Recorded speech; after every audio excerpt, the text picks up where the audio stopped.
Communist पार्टीको नेताको घरमा चाँदीको सिंहासन कसरी भयो? कम्युनिस्टको नाममा पछि राजालाई गाली गर्नेहरू पछि चाकरी गर्न आउँथे टन प्रसादजी, मलाई थाहा छ नि। त्यहाँ तपाईहरु बुझ्नुहोस्, नेपालमा राजा कमजोर भयो भने नेपाल रहँदैन। त्यसबेला हाम्रो कम्युनिस्ट पार्टीको आफ्नो नियम थियो। कम्युनिस्ट पार्टीको कम्युनिस्ट पार्टी हो, त्यसले एउटा इमान र धर्मको बाटो थियो। मेरो एउटै साथी हो, त्यो नेपालको राजा महेन्द्र हो। उहाँले भन्नुभएको थियो नवसितङले, त्यो कुरा टङ्क प्रसादजीले मलाई भन्नुभयो। यो प्रचण्ड भन्ने मान्छे, प्रचण्डजी नेपालको प्रधानमन्त्रीको मान्छे बिचार मार्दै मार्दै मार्दै मार्दै नेपालको राजालाई पनि खेदेपछि उहाँ प्रधानमन्त्री भएर कुन देश जानुभयो यहाँलाई थाहा छ? पहिलो देश भनौँ उहाँको एउटा राजा भएको देशमा जानु, निदरल्यान्ड। त्यहाँ जानुभयो र राजालाई कसरी ढोग्नुपर्छ भने त्यहाँका मान्छे त मुन्ट्यार लागिहाल्छ नि। त्यहाँ तल कामरेड भनेर राजालाई भन्नु पाइन्छ र? पाइँदैन नि। त्यहाँ गएर घुँडा मारेर यसो गरेर ढोगेर गरिसकेपछि अनि राजाले बुझे साला तेरो आफ्नो देशको राजा खेद त मलाई नमस्ते गर्न आएको सिल्लर। उसले त बुझिहाल्यो नि, यिनले कुरा बुझेन। पछि उनी के गर्ने, धनी देशमा गएपछि म जस्तो कामरेडलाई जे पनि दिन्छ भनेको एउटा पोलिक्लिनिक होइन। तपाईँ कम्युनिस्ट हो नि, माओवादी कोही हुन्छ उहाँलाई थाहा होला। पछि त्यो देशले के गर्यो भने पोलिक्लिनिक भन्ने हुन्छ नि, एउटा डाक्टरहरूलाई यसो ल्याएर फिस दिएर यसो काम लाग्ने एउटा अफिस बनाउँछ, त्यही दिएर पठाइदियो। फर्केर आए, पछाडि हेर्दाखेरि राजा विरोधी अरे भाइ कहिले देख्नु भएको छ? राजा टङ्क प्रसादले पैसा दिइरहन्थ्यो त, त्यो राजाले दिए पैसा खाएर त यताउति सडकमा कुद्थ्यो त, फेरि कहिले देख्नु भएको छन् भनेर म भन्थेँ, हामी भन्थ्यो। तर अब भन्नु भएन, त्यो अनुशासन मर्यादा राख्नु पर्यो। के भयो तपाईँ उठ्नु भयो? उठ्यो अब भन्नुहोस् है। अहिलेका जेनजीले पनि आफूभन्दा जान्ने बुझ्ने मान्छेको कुरा सुन्नुपर्छ, किताब पढ्नुपर्छ, अध्ययन गर्नुपर्छ। उमेर जेनजी होइन, समय जेनजी हो। त्यसको कसरी उपयोग हुन्छ जीवनको अन्तिम समयमा पनि उसले आधाभन्दा बढी सिकेको हुँदैन, आधा त जान्न बाँकी नै रहेको हुन्छ। भने म अहिले भर्खरै विद्यार्थी नै छु, जहाँनिया राणा शासन, एकतन्त्रीय जाना शासन, निरङ्कुश शासन समाप्त गर्नुपर्छ भनेर हिँड्ने त्यसबेलाका जेनजी पनि थिए। तपाईँले कसैले मलाई गाली गर्नुहुन्न भने म वीर विश्वेश्वर प्रसाद कोइरालाको नाम भन्छु। उहाँले नै नेपाली काङ्ग्रेसको प्याडमा लेखेर पठाउनु भएको छ संयुक्त राष्ट्रसङ्घलाई कि नेपालले संयुक्त राष्ट्रसङ्घको संस्था पाउनुहुन्न। अब भन्नुहोस्, मोहन शमशेर प्रजातन्त्रवादी हो कि बिपी कोइराला प्रजातन्त्रवादी? प्रजातन्त्र भनेको जेनजी हुने बित्तिकै भइहालिन्छ। प्रजातन्त्र भनेको बोल्न सक्नेपछि भइहालिन्छ। वीर विश्वेश्वर प्रसाद कोइराला जो प्रजातन्त्रको मसिया हुनुहुन्थ्यो, उहाँले लेखेर पठाउनु भएको छ संयुक्त राष्ट्रसङ्घमा नेपालले संयुक्त राष्ट्रसङ्घको संस्था पाउनु हुँदैन। अब यो कहाँ मिल्छ भने 30 किलोमिटर मात्रै अरुण तेस्रो भन्ने जुन छ, अरुण तेस्रो ठुलो बाँध बाँधेर त्यहाँबाट बिजुली पनि निकाल्ने, धेरै ठुलो आम्दानी गर्ने भन्ने हिसाबमा मुख्य नेपालको स्वार्थ के हो भने अरुण तेस्रो बनाउने बित्तिकै त्यहाँबाट 30 किलोमिटर परतिर जान सकियो भने चीनको त्यो ठुलो राजमार्गमा पुगिन्छ। हामी चीनको ठुलो राजमार्गमा पुगिन्छ, चीनले बनाएको जो बाटो छ त्यहाँ पुगिन्छ अरुणको तेस्रो। अब हामी त्यहाँबाट 30 किलोमिटर हिँडेपछि जब संसारको त ठुलो राजमार्गमा पुग्न सकिन्छ भने त्यस्तो अवसर हामीले छोड्न मिल्दैन थियो। त्यसमा पञ्चायत कालमै त्यसलाई चाहिँ नै त्यो बाटो बनाउने, त्यो अरुण तेस्रोलाई चाहिँ सफल बनाउने काममा राजा लाग्नु भएको थियो। पछि कसो गरे पार्टी साटी भन्ने खोलेको थिए, म जस्तै म पनि पार्टीमा थिएँ नि। अनि के लेखेर पठाउनु भयो यहाँका नेताहरूले भने हुँदैन, त्यो अरुणबाट त्यो चाहिँ उहाँ बाटो बनाउने कुरा हुँदैन, रोक्नुपर्छ भनेर। त्यसको नायक माधव कुमार नेपाल हुनुहुन्थ्यो, उहाँकै नेतृत्वमा यो काम भएको थियो। उहाँ भारतलाई र जसलाई भएको थियो त्यसलाई चाहिँ जसले सहयोग गर्नुभएको थियो उहाँलाई लेखेर पठाउनु भयो। हुँदैन, यो बाटो बनाउनु हुँदैन, हाम्रो चाहिँ सुरक्षाको हिसाबले खतरा हुन्छ, त्यो बाटो बनाउनु हुँदैन। माधव कुमार नेपालले लेखेर पठाउनु भएको छ। उहाँलाई भरे भोलि तपाईँहरू कसैले भेटेर सोधे हुन्छ नि, यस्तो काम तिमीले किन गर्यौ, राष्ट्रघाती काम किन गर्यौ? संविधान 47 सालको त्यो बनेको, कसले? प्रजातन्त्रवादी पक्ष, वामपन्थी पक्ष र राजा, तीनै पक्ष मिलेर बनेको संविधान। यो संविधान नेपाली जनताको संविधान हो नै होइन। संविधानको त्यो त अर्को कुरा भन्नुहोस्। तपाईँलाई चण्डी पाठ गर्न बोलाएको थियो, तपाईँ रुद्री पढ्न थाल्नुभयो। संविधानको दस्तावेज त पछि 12 बजेपछि यिनीहरूले ल्याए नि, अनि अहिलेको संविधानमै लेखेको छ। हामी केही राजनीतिक दलको संविधानको दस्तावेज भनेको अहिलेको संविधान हो। अहिलेको संविधान जुन छ त्यो चाहिँ संविधानको दस्तावेज हो, नेपाली जनताको संविधान होइन। त्यो संविधान चाहिँ 47 सालको संविधान चाहिँ नेपाली जनताको संविधान हो। त्यसबेला पनि जेनजीहरू थिए, आन्दोलनकारी थिए, आन्दोलन भए, त्यसमा मान्छे मारिए, 3 वटा सभा बन्यो। त्यसले गरेर 2 जना राजाको पक्षबाट, 2 जना प्रजातन्त्रवादीबाट, 2 जना वामपन्थीबाट गरेर 7 जनाबाट बनेको संविधान, त्यो चाहिँ सर्वसम्मत संविधान। उहाँले त्यही संविधान मात्रै आजको हाम्रो निकास हो। मलाई उहाँले वामपन्थी पनि भन्नुभयो हो। नेपालमा त्यसबेला कम्युनिस्ट पार्टी एउटा मात्रै थियो, त्यसको नेतृत्व डाक्टर केशवचन्द्र रायमाझीले गर्नुभएको थियो। अरू भनेको तल यसो गुलिली लिएर हँसिया लिएर मान्छे काट्दै, कहाँ गरिब गुरुवा छन्, जहाँ कमजोर छन्, जहाँ गरिबी छ, जहाँ अनिकाल छ, त्यहाँ गएर राजाको विरुद्धमा बोलिदियो। अनि राजाले अनिकाल ल्याएको चाहिँ यो कडा घाम पनि राजाले ल्याएको, कडा घाम लाग्यो नि आज चाहिँ वैशाख जेठतिर पनि राजाले ल्याएको। ठुलो पानी पर्यो, यो राजाले लिएर पानी परेको ठुलो, यस्तो यो नफाली हुँदैन भन्दै होला भने मान्छेलाई यस्तै उल्लु फुल्लु गरेर गर्ने तल थिए। त्यहाँबाट नेपालमा एउटा मात्रै कम्युनिस्ट पार्टी थियो, त्यसबेला म पहिलो वक्ता थिएँ, किन त्यसबेला म जेएनजी थिएँ। म पनि त्यसबेला 28, 29, 30 वर्षको युवक थिएँ र मैले के भने डाक्टर केशव राय माझीलाई, पार्टीको अध्यक्षलाई भने, डाक्टर साहब तपाईँको घरमा चाँदीको सिंहासन छ त्यहाँभित्र। मैले सम्मेलनमा सोधेँ, उहाँले भन्नुभयो, देवराज बाबु हेर्नुहोस्, म कम्युनिस्ट पार्टीको नेता, मेरो काम के हो भने सरकारलाई, राजालाई आवश्यक ठान्ने गरेर मसँग सल्लाह लिनुभयो राजाले भने हामीले सल्लाह दिने हो देशको निम्ति। हामीले प्रो सोभियत कम्युनिस्ट भन्छन्, म कम्युनिस्ट हुँ, व्यवस्था विरोधी हुँ, पञ्चायत व्यवस्था विरोधी हुँ, तर फेरि मुलुकको निर्माण त गर्ने काम मेरो पनि हो नि, मेरो पनि देश हो नि। त्यसले गर्दा हामीले अध्ययन गर्नुपर्छ। हामी पढिरहन्छौँ, सरकार चलाउने गर्छन्, हामी बसेर पढ्ने, सुन्ने, अध्ययन गर्ने गर्दा गर्दै महाराज सरकारलाई कहिलेकाहीँ राति 10:30, 11 बजेतिर आफै गाडी हाँकेर एक्लै सरर मेरो निवासमा सवारी हुन्थ्यो। मलाई म बोलाउँदाखेरि डाक्टर माझीलाई बोलाएको छ, डाक्टर राय माझी दरबारमा किन गयो, के आँटो राजाले, रसियनले के गर्न आँटो, कहाँ के हुने भयो भनेर फेरि हल्लाखल्ला हुन्छ। राजा आफै एक्लै सवारी भएछ, यस्तो केही हुने कुरा भएन। 11, 11:30 बजे राति महाराज सरकार सवारी हुन्थ्यो अनि 2 पटक चाहिँ सवारी हुँदा मैले यस्तै थोत्रो कुर्सीमा राखेर राजाको स्वागत सत्कार गरेँ। अनि सोचेँ मैले छोरालाई भने राजा मेरोमा सवारी हुने, मसँग राजा भेट्न सवारी हुने। अनि 3 बजेसम्म बसेर देशको बारेमा, अन्तर्राष्ट्रिय राष्ट्रको बारेमा हामी छलफल गर्थ्यौँ। कोही जेएनजी हुनुहुन्छ भने चाहिँ सुने हुन्छ, पोहोर परारका जेएनजीले होइन, नयाँ जेएनजीले चाहिँ सुने हुन्छ कि अध्ययन सबभन्दा ठुलो जेएनजी हो। मैले 15 सालदेखि झन्डा बोकेर हिँड्या हुनाले अहिले म तपर गाडी डर नमानिकन बोलिरहेको छु, भएका साँचा कुरा। तर राजा 3 बजेसम्म पनि त्यहाँ राज हुन्थ्यो। 10, 10:30, 11 बजे आएर 3 बजेसम्म बस्दा हाम्रो कुरा त देशकै विदेशकै बारेमा त हुन्थ्यो नि। यसरी बारम्बार राजा सवारी हुने गर्दा मैले के सोचेँ भने मेरो घरमा राजा सवारी हुने, म चाहिँ एउटा यसो हल्लिएको कुर्सीमा राजालाई राखौँ त राम्रो भएन। जुन घरमा जाँदा सम्मान हुँदैन त्यो घरमा जानु हुँदैन भन्ने छ। यस्मिन देशे न सम्मान हो, न वृत्ति, न च बान्धवा, न केही पाइन्छ, न दोहोरो आउन जाने छ, न सम्मान छ, त्यो काम किन जाने भनेर अनि मैले मेरा छोरालाई भने, छोराहरू पनि सेनातिर कता कता थिए जागिरे, मलाई अलिकति अंश बढ्न तिमीहरूको गर, मलाई पनि जिउनी देऊ। अनि एउटा टुक्रो मलाई चाहिँ त्यो नारायण घाटको एउटा 1 कट्ठा जग्गा जो घडेरी छ त्यो चाहिँ मलाई मेरै भागमा पारिदेऊ भनेपछि छोराले भागमा पारिदिए। मैले त्यो घडेरी बिक्री गरेँ, त्यो बिक्री गरेको घरले सिंहासन बनाएँ। अनि महाराज सरकार यहाँ बारम्बार सवारी हुँदाखेरि उहाँलाई म राख्छु। यसरी राजा र हाम्रो बिचमा सम्बन्ध हुन्थ्यो, त्यस कारण बनाएको भन्नु। अनि मैले भने तपाईँ चाहिँ राजासँग बसेर छलफल गर्ने, दही चिउरा खाने, मकै भटमास खाने, अनि तपाईँका सिपाहीहरू छन्, राजाका सिपाहीले चाहिँ हामीलाई गाउँमा कम्युनिस्ट भन्दै कुट्ने, हामीलाई मिटिङ गर्न नदिने, थुनिदिने, गोद्ने। हाम्रो नेता र राजा चाहिँ माथि बसेर छलफल गर्ने, राजाका सिपाहीले हामी तपाईँका कार्यकर्तालाई कुट्ने। यो त मिलेन नि, यसको टुङ्गो लाउनु पर्यो डाक्टर साहब, यो सम्मेलनले यसको टुङ्गो लाउनु पर्छ भनेर मैले नै भने। मैले भनेपछि मैले बोलिसकेपछि डाक्टर साहब आउनु पर्यो, मलाई 3 दिनको टाइम दिनुहोस्। आज 1 दिन भयो, भोलि 1 दिन भयो, पर्सि 1 दिन। पर्सि 11 बजे फेरि हाम्रो बैठक बस्छ, त्यो बैठकमा म यसको जवाब दिन्छु भन्नुभयो। त्यसपछि हाम्रो त्यो सम्मेलन स्थगित भयो। म पहिलो वक्ताले बोलेपछि सभा स्थगित भयो। फेरि पर्सिको दिन फेरि हाम्रो सम्मेलन स्थलमा हामी भेला भयौँ। डाक्टर साहबले पहिलोपटक भन्नुभयो, मैले उहाँ साथीले भन्नुभएको कुरा हिजो महाराज सरकारसँग बिन्ती गरेँ, राजासँग मैले दर्शन मागेँ, राजाले दर्शन बक्स्यो। मेरा साथीहरू यसो भन्नुहुन्छ, के गरौँ सरकार, म पार्टीमा बसौँ कि छोडिदिउँ? राजाले भनिबक्स्यो, अब तिमीले मलाई सघाउनु पर्छ डाक्टर, तिम्रो पार्टी तिम्रो साथीलाई जिम्मा लगाइदेऊ, तिमी मसँग आऊ भनेपछि अनि मैले त्यही खबर ल्याएर तपाईँलाई सुनाएँ। अब तपाईँहरू यो माइक लिनुहोस्, म हिँडेँ भन्नु सट यता लाग्नु डाक्टर साहब। हामी सम्मेलनमा बसेर 600-700 मान्छे भएका भएछौँ, म हिँडिहालौँ। मैले त्यसो केही भन्नु भएन। अनि त्यो सभाले आजदेखि कार्यवाहक अध्यक्ष नभइसक्न मलाई कम्युनिस्ट पार्टीको अध्यक्ष बनाएर राख्नु। म कम्युनिस्ट पार्टीको त्यसो अध्यक्ष, त्यसबाट योहरू नाम भएका झटिमिझे पार्टीहरू हुन्छन्, मान्छे काटी हिँड्ने, घाँस काटी हिँड्ने, यसो गरी हिँड्नेहरू के काम गर्थे, कसो गर्थे। त्यसबाट हाम्रो कम्युनिस्ट पार्टीको आफ्नो नियम थियो। कम्युनिस्ट पार्टीको कम्युनिस्ट पार्टी हो, त्यसले एउटा इमान र धर्मको बाटो थियो।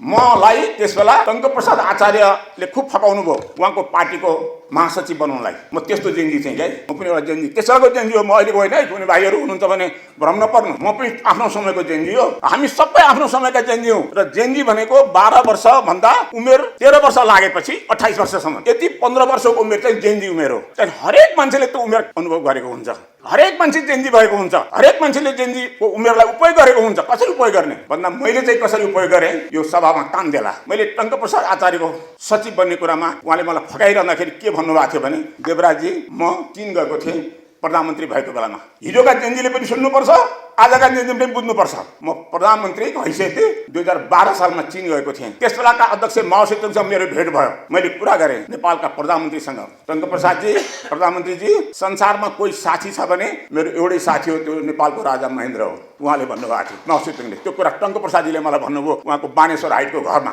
मलाई महासचिव बनाउनलाई फकाउँदाखेरि लामो भेट भइरहने हाम्रो कयौं दिनसम्म भइरहने भेटघाटमा कम्युनिस्टको नाममा पछि राजालाई गाली गर्नेहरू पछि चाकरी गर्न आउँथे। टङ्कप्रसादजी मलाई थाहा छ नि त्यहाँ पछाडि हेर्दाखेरि राजा विरोधी अरे भाइ कहिले देख्नु भएको छ राजा विरोधी टङ्कप्रसादले पैसा दिइरहन्थ्यो त त्यो राजाले दिए पैसा खाएर त यताउति सडकमा कुद्थ्यो त फेरि कहिले देख्नु भएको छन् भनेर म भन्थेँ हामी भन्थ्यौँ तर अब भन्नु भएन त्यो अनुशासन मर्यादा राख्नु पर्यो। के भयो तपाईँ उठ्नु भयो उठ्यो अब भन्नुहोस् है अब अन्तिम वक्ता भए पनि उहाँहरूले नबोल भने नबोल्ने तपाईँ चाहिँ चुला बस्नु थियो। त्यसपछि उहाँले के भन्नुभयो माओसेतुङले भने प्रधानमन्त्रीजी नेपालमा राजा कमजोर भयो भने तपाईहरु बुझ्नुहोस् नेपालमा राजा कमजोर भयो भने नेपाल रहँदैन। नेपालको माटो सानो छ थोरै सानो छ हाम्रो विशाल छ चीन यो चीनको माटोलाई व्यवस्थित कसरी गर्ने भन्ने हामीलाई चिन्ता छ। यति ठुलो भूभाग छ चीनको यसलाई कसरी हामीले व्यवस्थित गर्ने कसरी उपयोग गर्ने भन्ने हामीलाई चिन्ता छ। त्यसैले तपाईको सानो मुलुकको हामीलाई चिन्तै छैन त्यसको हामीलाई लोभै छैन तर त्यहाँ राजा कमजोर भयो भने तपाईको राष्ट्र रहँदैन। त्यसबेला मैले 2012 सालमा जेनजी हुन आँट्दाखेरि है म जेनजी हुन सुरु मात्रै गरेको थिएँ त्यसबेला मैले पढेको अहिलेका जेनजीले पनि आफूभन्दा जान्ने बुझ्ने मान्छेको कुरा सुन्नुपर्छ किताब पढ्नुपर्छ अध्ययन गर्नुपर्छ। उमेर जेनजी होइन समय जेनजी हो त्यसको कसरी उपयोग हुन्छ। अब म टङ्कप्रसादजीले भनेको कुरा यहाँलाई सुनाइदिएँ मैले के सुनाइदिएँ यसको निकास भन्दा यहाँ दिनुभएको छ। म राजाका कुरा गरिरहन्न यहाँ तर माओसेतुङले भनेको कुरा चाहिँ भन्ने मैले माओसेतुङको खबर तपाईँलाई सुनाइदिएको मैले। त्यसबेला माओसेतुङले टङ्कप्रसादलाई के भने नेपालमा राजा अलिकति पनि राजालाई कमजोर बनाउनु भयो भने नेपालको राजा कमजोर भयो भने तपाईँको राष्ट्रियता खतरामा छ कुनै बेला पनि तपाईँको सुहा हुन सक्छ। तर मलाई चीनलाई लोभ छैन यति ठुलो भूभाग छ चीनको कि हामी यसको उपयोग कसरी गर्ने भन्ने चिन्ता छ। नेपालमा हाम्रो के लोभ। नम्बर 2 म कम्युनिस्ट पार्टीको अलि नजिक हुँदै जाँदा डाक्टर केशव रायमाझीसँग मेरो सम्पर्क बढ्दै गयो र उहाँले पछि सुनाउनु भयो 2016 सालमा कम्युनिस्ट पार्टीको सम्मेलन भयो नेपालमा फोरा दरबार पनि धेरैलाई थाहा होला धेरैले सुन्नु होला। नारायण दरबारभन्दा अगाडिपट्टि सिंहै थियो सिनेमा हल पनि थियो त्यहाँ अहिले त त्यो सडक भत्काएर त्यहाँ चाहिँ अर्को बनाएको छ किङ्सवे बनाएको छ त्यहाँ त्यो हलमा कम्युनिस्ट पार्टीको सम्मेलन भयो। त्यो सम्मेलनमा भाग लिने मध्ये केही मान्छे हुनुहुन्छ म थिइनँ तर डाक्टर रायमाझीले पार्टी भयो उहाँ महासचिव हुनुभयो त्यसपछि उहाँको टोली चाहिँ चाइनाले निम्ता गर्यो। अब जानुभयो उहाँ अब भेट्ने क्रममा भेटघाट गर्ने क्रममा पार्टीको महासचिवलाई माओसेतुङले अलग्गै भेट्नुभयो एक्लै अरूलाई पनि भेट्नुभयो अलग्गै भेटिसकेपछि अनि डाक्टर तिमीले त सम्मेलन सक्यौ नि होइन मलाई डाक्टर साहबले भन्नुभयो डाक्टर रायमाझीले मलाई सुनाउनु भयो के भने उनले डाक्टर तिमीले त नेपालमा कम्युनिस्ट पार्टीको सम्मेलन गर्यौ होइन गर्यौ राजाको बारेमा तिमीले के निर्णय गर्यौ संवैधानिक राजतन्त्र वाइज लिडर नेपालका लिडरहरू वाइज तिम्रो बुद्धिमान नेता हो। राजा कमजोर भयो भने तिमीहरूका पार्टी साटीको त कुरै छोड देशै रहँदैन तिमीहरूको छोड्देऊ बडो अप्ठ्यारो हुन्छ। त्यसैले राजालाई बलियो बनाएर राख्न सक्यो भने तिमीहरूलाई पनि पार्टी भएर काम गर्न पाउला। माओसेतुङले भनेको कुरा पछि डाक्टर रायमाझी पुरो सोभियत लाइनमा जानुभयो। यहाँहरू सबैलाई थाहा होला हामीलाई त्यसबेला रसियन कम्युनिस्ट भन्थे तर त्यो कुरा आज हिजोका तपाईँ हामी पुराना जेनजीले त अनुभव गरिरहेकै छौँ नयाँ जेनजीले पनि यो विषयमा अध्ययन गर्नुपर्छ कि नेपालमा राजाको भूमिका कति आवश्यकता छ। हामीले मात्रै भने हो कि संसारका अरूले पनि भन्छन्। यस प्रकारले 2016 सालमा माओसेतुङ र डाक्टर रायमाझीको बिचमा भएको कुरा मैले यहाँलाई आज पछाडिको वक्तव्यहरूले सुनाउन पाएँ। अगाडि भयो उहाँले अघि चितकारिसक्नुहुन्थ्यो यस्ता तेरा गन्थने कुरा सुरा हामीले चाहिएको छैन हामी त्यही नयाँ भन्नुहुन्थ्यो। तर जेनजी भएर म के गर्छु भने पढ्थेँ अध्ययन गर्थेँ म पढ्थेँ मैले जेनजी 15 सालको उमेरदेखि मैले अहिलेसम्म पनि आजसम्म पनि म त्यसबाट त म निकै पढ्थेँ तर अहिले पनि 2-4 घण्टा पढ्छु म हेर्छु अध्ययन गर्छु। मैले के बुझाएको छु भने मान्छेले जीवनको अन्तिम घाटमा त्यो पुग्ने बेलासम्म पनि आधा मात्रै जानेको हुन्छ अरे सिङ्गो कहिले हुँदैन अरे त्यो मान्छे भन्छन् म त अब विद्वान भइसकेँ म त धेरै बुजुर्ग भइसकेँ भन्दा पनि कहिलेकाहीँ मान्छेहरू भन्छन् जीवनको अन्तिम समयमा पनि उसले आधाभन्दा बढी सिकेको हुँदैन आधा त जान्न बाँकी नै रहेको हुन्छ भने म अहिले भर्खरै विद्यार्थी नै छु र यहाँ किन यो कुरा भन्छु भने म जेनजी भाइहरूलाई धेरै गइसक्नुभयो जो हुनुहुन्छ उहाँले खबर भनिदिनु होला पढ्नुपर्छ उमेरलाई पढाउनुपर्छ। मैले पढेर के बुझेँ त मैले पढेर के बुझेँ भन्दाखेरि नेपालमा एकतन्त्रीय जहानिया शासन थियो एकतन्त्रीय जहानिया शासन राणा शासन थियो। त्यसको अन्तिम प्रधानमन्त्रीको नाम हजुरलाई कसरी आउँदैन भने म भनिदिन्छु मोहन शमशेरको छोरोको नाम हो विजय शमशेर भन्ने मान्छे बेलायतमा पढ्थे बेलायतमा पढिसकेपछि उनी नेपाल आएर बाउलाई नेपालको परराष्ट्र नीति बारेमा सल्लाह सुझाव दिएर एक किसिम परराष्ट्र सम्बन्धी कुरा उनले हेर्थे। उनी निरङ्कुश राणा शासन एकतन्त्रीय जहानिया राणा शासन त्यसको प्रतिनिधि भएको मोहन शमशेरको छोराले संयुक्त राष्ट्र सङ्घमा नेपालले सदस्यता पाउनुपर्छ भन्ने निवेदन हाल्यो। यो कुरा यहाँहरू सबैलाई थाहा होला नभए म जेनजी हुँदा मैले पढेको त्यो निवेदन हाल्यो। त्यसबेला नेपालमा के जहानिया राणा शासन एकतन्त्रीय जहानिया शासन निरङ्कुश शासन समाप्त गर्नुपर्छ भनेर हिँड्ने त्यसबेलाका जेनजी पनि थिए। त्यसबेलाका जेनजीहरूले के गरे भने होइन त्यसबेला तपाईँले कसैले मलाई गाली गर्नुहुन्न भने म वीर विश्वेश्वर प्रसाद कोइरालाको नाम भन्छु। उहाँले नै नेपाली काङ्ग्रेसको प्याडमा लेखेर पठाउनु भएको छ संयुक्त राष्ट्रसङ्घलाई कि नेपालले संयुक्त राष्ट्रसङ्घको संस्था पाउनुहुन्न। अब भन्नुहोस्, मोहन शमशेर प्रजातन्त्रवादी हो कि बिपी कोइराला प्रजातन्त्रवादी? प्रजातन्त्र भनेको जेन्जी हुने बित्तिकै भइहालिन्छ, प्रजातन्त्र भनेको बोल्न सक्नेपछि भइहालिन्छ। यस्तै सेमिनार हुनुपर्छ। यी ध्रुवलाल श्रेष्ठजीले गरे जस्तै सम्मेलन बारम्बार हुनुपर्छ, हामीले बोलाउनुपर्छ, हामी सुन्न पाउनुपर्छ, अनि हामी सत्य कुरा थाहा पाउँदै जान्छौँ। त्यस बेला वीर विश्वेश्वर प्रसाद कोइराला जो प्रजातन्त्रको मसिया हुनुहुन्थ्यो, उहाँले लेखेर पठाउनु भएको छ संयुक्त राष्ट्रसङ्घमा नेपालले संयुक्त राष्ट्रसङ्घको संस्था पाउनुहुन्न। अब यो कहाँ मिल्छ भने 30 किलोमिटर मात्रै अरुण तेस्रो भन्ने जुन छ, अरुण तेस्रो, अरुण नदीमा ठुलो बाँध बाँधेर त्यहाँबाट बिजुली पनि निकाल्ने, धेरै ठुलो आम्दानी गर्ने भन्ने हिसाबमा मुख्य नेपालको स्वार्थ के हो भने अरुण तेस्रो बनाउने बित्तिकै त्यहाँबाट 30 किलोमिटर परतिर जान सकियो भने चीनको त्यो ठुलो राजमार्गमा पुगिन्छ। हामी चीनको ठुलो राजमार्गमा पुगिन्छ, चीनले बनाएको जो बाटो छ त्यहाँ पुगिन्छ अरुणको तेस्रो। अब हामी त्यहाँबाट 30 किलोमिटर हिँडेपछि जब संसारको त ठुलो राजमार्गमा पुग्न सकिन्छ भने त्यस्तो अवसर हामीले छोड्न मिल्थ्यो? मिल्दैन थियो। त्यसमा पञ्चायत कालमै त्यसलाई चाहिँ त्यो बाटो बनाउने, त्यो अरुण तेस्रोलाई चाहिँ सफल बनाउने काममा राजा लाग्नु भएको थियो। पछि कसो कसो गरे पार्टी साटी भन्ने खोल्या थिए, म जस्तै म पनि पार्टीमा थिएँ नि। अनि के लेखेर पठाउनु भयो यहाँका नेताहरूले भने हुँदैन, त्यो अरुणबाट त्यो चाहिँ उहाँ बाटो बनाउने कुरा हुँदैन, रोक्नुपर्छ भनेर। त्यसको नायक माधव कुमार नेपाल हुनुहुन्थ्यो, उहाँकै नेतृत्वमा यो काम भएको थियो। उहाँ भारतलाई र जसले जसलाई भएको थियो त्यसलाई चाहिँ जसले सहयोग गर्नुभएको थियो उहाँलाई लेखेर पठाउनु भयो, हुँदैन यो बाटो बनाउनु हुँदैन, हुँदैन हुँदैन, हाम्रो चाहिँ सुरक्षाको हिसाबले खतरा हुन्छ, त्यो बाटो बनाउनु हुँदैन। माधव कुमार नेपालले लेखेर पठाउनु भएको छ। उहाँलाई भरे भोलि तपाईँहरू कसैले भेटेर सोधे हुन्छ नि, यस्तो काम तिमीले किन गर्यौ, राष्ट्रघाती काम किन गर्यौ? यो मैले पढेको। मैले अर्को कुरा के पढेको छु भने राजा महेन्द्रले कोदारी राजमार्ग बनाए। कोदारी राजमार्ग बन्ने क्रममा भारतका प्रधानमन्त्री जवाहरलाल नेहरूले आफ्नो संसदमा अब नेपालमा कम्युनिस्ट व्यवस्था आउँछ, कम्युनिस्ट कम्युनिस्ट सिक्छ त्यहाँबाट भनेर उनले आफ्नो पार्लियामेन्टमा बोलेपछि अर्को साल भारतले के गर्यो भने प्रमुख अतिथि बनाएर उहाँ राजा महेन्द्रलाई बोलाए। गणतन्त्र दिवस हाम्रो त्यस बेलाको प्रधानमन्त्री डाक्टर तुलसी गिरी हुनुहुन्थ्यो, उतातिर जवाहरलाल नेहरू प्रधानमन्त्री, राष्ट्रपति को हुनुहुन्थ्यो? राधाकृष्ण होला। राजा तो राजा ही होता है। देखो त जवाहरलाल नेहरूलाई त्यसरी जवाब दिएको थिए। म जेन्जी हुँदा मैले पढेको है। जेन्जी भनेको त्यो न्यू बानेश्वरमा छाती फुटेर मर्ने मात्रै होइन कि, जेन्जी भनेको देशको निम्ति हुनु पर्यो। ध्रुवलालजीले आज कार्यक्रम गरे जस्तै हुनु पर्यो। क्या कार्यक्रम त हुनु पर्यो नि, कार्यक्रम नगर्ने आफू अनि धेरै बेर अफिसमा बस्नु, यहाँ कार्यक्रममा बस्नु पनि नसक्ने, यसो पुछी सुची अगाडि राखेका भए, उहाँले हरिबाउली व्यवस्था गर्नुभएको भए, आसन ग्रहण गराएको भए आएर बस्दै होला। तर बसिसकेपछि पनि उनको बोल्ने पालो सबै उठा हिँडिहाल्थे। अब आइन्दा बोलाउँदाखेरि कार्यक्रममा स्थायी रूपमा म जस्तै, उहाँहरू जस्तै, सबैजना जस्तै सबैको कुरा सुन्ने अनि आफ्ना कुरा पनि भन्ने यस्ता खालका मान्छेलाई बोलाउनु भयो भने तपाईँले के गर्नु होला हेर्नुहोस्। नभए हिजोका जेल जान्छन् अनि पछि भ्रष्टाचारमा जेल भएको मान्छे जेलबाट निक्लिने बेला उसका कार्यकर्ता जान्छन्, माला लगाइदिन्छन्, हाम्रो नेता भन्दै माला लाएर ल्याउँछन्। त्यस्तै मान्छे खोजी खोजी तपाईँहरू ल्याएर आसन ग्रहण गराउनुहुन्छ अनि वक्तामा मान्छे पहिले हल भरिया हुन्छ, त्यसमा बोल्न पाए कति मजा आउँथ्यो। ऊ हुन्थ्यो होला। अब मेरो नाम ढिलो आयो भने चाहिँ ऊ भाग्छन् मान्छे। अब बोल्न दिइहाल्नु पनि बोलिसक्यो, मेरो अर्को कार्यक्रम चाहिँ भन्छ। त्यसलाई दोस्रो कार्यक्रम हिँड्दा त्यसले के गर्छ? एउटै कार्यक्रममा त बसेर केही गर्न सक्दैन, त्यसले दोस्रो कार्यक्रम के गर्छ? त्यहाँदेखि ध्रुवलाल चाहिँ भनेको वकिल हो कि वकिल भएको मान्छेलाई धेरै भन्नु पर्दैन, उहाँले त अरूलाई भन्ने हो नि कि। त्यहाँदेखि उहाँले आजका मितिदेखि तपाईँले के सिक्नुहोस् भने तपाईँलाई एउटा कुरा भन्नुभएको छ ध्रुवलालजी, उहाँले सबैले ताली पड्काउनु भयो भने म समर्थन गर्छु। नेपालमा नेता मैले देखेको छु, त्यो भनेको ध्रुवलाल श्रेष्ठ। तपाईँहरू ताली पड्काउनुहोस् न। तपाईँ कसलाई खोज्दै हुनुहुन्छ नेपालमा ठुलो नेता भनेर?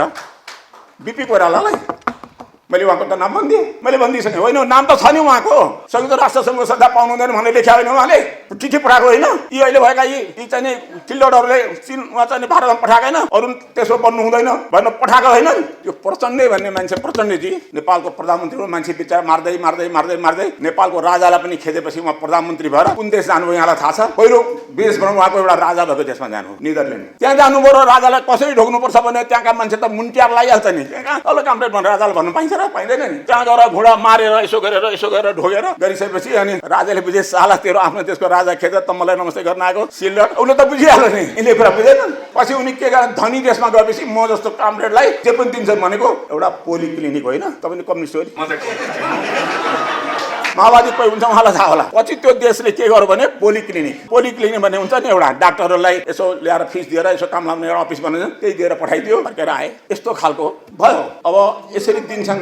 यहाँ प्रश्न के उठेको छ भने राजा संविधानका पर उठिया छन्। संविधान नेपालमा थियो, आन्दोलन भएपछि आन्दोलनकारीहरू दुई पक्ष थिए, एउटा नेपाली काङ्ग्रेसका थिए, एउटा कम्युनिस्ट पक्ष वामपन्थी थिए। वामपन्थीबाट 2 जना, कम्युनिस्टहरू नेपाली काङ्ग्रेसबाट 2 जना, वामपन्थीमा के अरे पुष्पलालजीको श्रीमतीको नाम साहना प्रधान, एकजना उहाँ, अर्को को थियो भन्थ्यो मैनाली, राधाकृष्ण मैनाली। यता काङ्ग्रेसबाट कृष्णप्रसाद भट्टराई र अर्को के नाम अरे योगराज उपाध्याय, उहाँ 2 जना, योग प्रसाद 4 जना हुनुभयो। राजाले मनोनित गर्ने मन्त्रीहरू थिए 2 जना, डाक्टर केशव राय माझी र अर्को चाहिँ रेग्मी, अच्युत राज रेग्मी, उहाँहरू 6 जना हुनुभयो। एकजना चाहिँ अर्को प्रधानमन्त्री। 7 जनाले संविधान बनाउने 47 सालको संविधान बनाउने टुङ्गो लाग्यो। काङ्ग्रेसबाट 2 जना, वामपन्थीबाट 2 जना, राजाको तर्फबाट 2 जना, एकजना प्राइम मिनिस्टर। निर्मल लामा, साहना प्रधान र निर्मल लामा हो। यसरी संविधान बन्दै गयो, संविधान बन्दै गयो। यो कुरा चाहिँ मलाई यहाँ मेरो एकजना साथी पछाडि बस्नु भएको छ, शङ्कर मगैया भन्ने, मलाई यो चाहिँ बोल्नुहोस् है, तपाईँ बोल्नुहोस् है भनेर, नभए यहाँबाट फर्किन पनि दिनुहुन्न उहाँले, मलाई यहाँ उभिरहनु पर्ने हुन्छ। उहाँले अहिले मलाई कुछको काममा भने गर्नुभयो।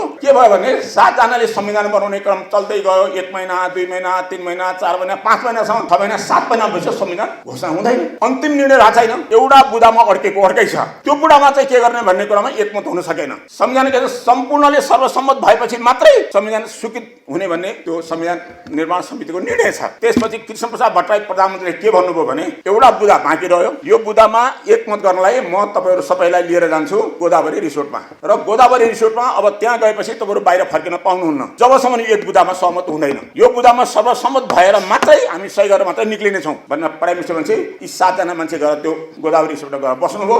त्यसमा के थियो भने डाक्टर केशव राय माझी के भन्नुहुन्थ्यो भने राजा बिनाको संविधान हुँदैन, राजा बिनाको देश हुँदैन, राजा चाहिन्छ चाहिन्छ, संविधानमा राजा चाहिन्छ।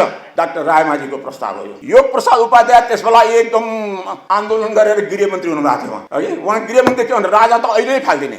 पहिले तपाईको चाहिँ भारत स्वतन्त्र भएपछि के अरे त्यहाँको अर्को एउटा थियो नि गृहमन्त्री भएको थियो नि पटेलले जस्तै उहाँले पनि के गर्नु भने राजा अहिले नै फाल्दिने, फालियो राजा फालिदिइहाल्ने भनेर उहाँले राजा त्यसै बेला फाल्ने उहाँले टुङ्गो लाग्यो। त्यही लडाइँ छँदा अब त्यहाँ बसेको पनि 6 दिन भयो, एक हुन सकेन। नसकेपछि प्रधानमन्त्रीले के गर्नु डाक्टर राय माझीलाई भने तिमी त शिक्षा मन्त्री पनि हौ, तिमी बैठकमा के भन भने मलाई विदेशी पाहुना आए, एउटा ठुलो डेलिगेसन आएको छ, त्यसलाई मैले भेट दिनु छ र एउटा एग्रिमेन्ट गर्नु छ, त्यसले गर्दा मलाई एकछिन टाइम दिनु पर्यो भनेर भन्नु। म खुद त तिमीलाई टाइम दिइहाल्छु, तिमी गइहाल्नु र सुरुरुरु जानु र चाक्सीबारी जानु, गणेश मान्जीलाई गएर भन्नु कुरा यस्तो छ भन्नु। गणेश मान्जीले भनिदिनु हुन्छ अनि कुरा मिल्छ भनेपछि अनि डाक्टरले भरे बैठक बसेपछि बैठकमा राख्नु प्रस्ताव प्रधानमन्त्रीले भने जस्तै गरेर अनि उहाँ प्रधानमन्त्री के भने गएर गणेश मान्जीलाई गएर भेट्नु, यस्तो छ भने सुनाइदिनु। अनि उहाँले के भन्छ त्यही अनुसार हुन्छ। अनि म दौडेर जानुभयो। उहाँले भनेपछि गणेश मान्जी पिएल सिंह भन्ने हुनुहुन्थ्यो, तपाईँले सबले चिनेकै मान्छे होला। उहाँले हतपत डाक्टर साहब माथि आउनु भनेर बोलाएर लगे। अनि के हो डाक्टर के छ कुरा भन्दा यो प्रसाद उपाध्याय त राजा राख्नु हुँदैन भन्छन्। त्यसले गर्दा अड्कियो हजुर,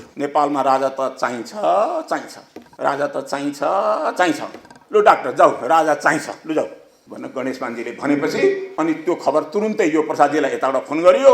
अनि डाक्टर राय माझीमा पुगेपछि योग प्रसादजी आफै गाडीको ढोका खोल्न आउनुभयो र डाक्टर रायमाझीले बधाई दिनुभयो, डाक्टर साहब तपाईँले जित्नुभयो, तपाईँको प्रस्ताव पास भयो, अब संविधान बन्यो। यो कुरा 3 दिन अगाडि उहाँ वकिल साहब पनि हुनुहुन्थ्यो, एकजना वकिलभन्दा पनि ठुला मान्छे हुनुहुन्थ्यो, मन्त्री सन्त्री भयो अरे 2-4-10 वटा देशमा दैनिक जस्तो गइरहने मान्छेले भाषण गर्दा उल्टा पाल्टा गर्नुभयो। उहाँले न त्यहाँ गणेश मानको नाम भन्नुभयो न डाक्टर राय माझीको नाम भन्नुभयो। उहाँ त कोनी ऐरे गैरे नत्तु खैरे 10-15 मान्छेको नाम टिप्दै भन्नुभयो। मैले पनि यस्ता सभामा बस्नुभन्दा त निक्लिएर जानु राम्रो हुन्छ। अरे भाइ कमसेकम बोल्दा त साँचा कुरा त बोल्नु पर्यो नि। मैले यहाँ बसेर तपाईलाई सबै झुटे कुरा गर्न सक्छु, उहाँले जसरी अनुमति दिए पनि सक्दिनँ नि अघि अन्तर्क्रिया मलाई यहाँ सोध्नु भने जवाब पनि दिन्छु म। आखिर वकिल साहबले नगरे मैले त हुन्छ नि, उहाँले प्रत्युत्तर गर्दा भन्छ गरिदिन्छु नि म। तर यस प्रकारले हाम्रो के रह्यो भन्दाखेरि संविधान 47 सालको त्यो बनेको कसले प्रजातन्त्रवादी पक्ष, वामपन्थी पक्ष र राजा तीनै पक्ष मिलेर बनेको संविधान। यो संविधान नेपाली जनताको संविधान हो नै होइन। संविधानको त्यो त अर्को कुरा भन्नुहोस्। तपाईँलाई चण्डी पाठ गर्न बोलाएको थियो, तपाईँ रुद्री पढ्न थाल्नुभयो। संविधानको दस्तावेज त पछि 12 बुधेपछि यिनीहरूले ल्याए नि। अनि अहिलेको संविधानमै लेखेको छ हामी केही राजनीतिक दलको संविधानको दस्तावेज भनेर अहिलेको संविधान हो। अहिलेको संविधान जुन छ त्यो चाहिँ संविधानको दस्तावेज हो, नेपाली जनताको संविधान होइन। त्यो संविधान चाहिँ 47 सालको संविधान चाहिँ नेपाली जनताको संविधान हो। त्यसबेला पनि जेएनजीहरू थिए, आन्दोलनकारी थिए, आन्दोलन भयो, त्यसमा मान्छे मारिए, 3 वटा सभा बन्यो। त्यसले गरेर 2 जना राजाको पक्षबाट, 2 जना प्रजातन्त्रवादीबाट, 2 जना वामपन्थीबाट गरेर 7 जनाबाट बनेको संविधान त्यो चाहिँ सर्वसम्मत संविधान। उहाँले त्यही संविधान मात्रै आजको हाम्रो निकास हो।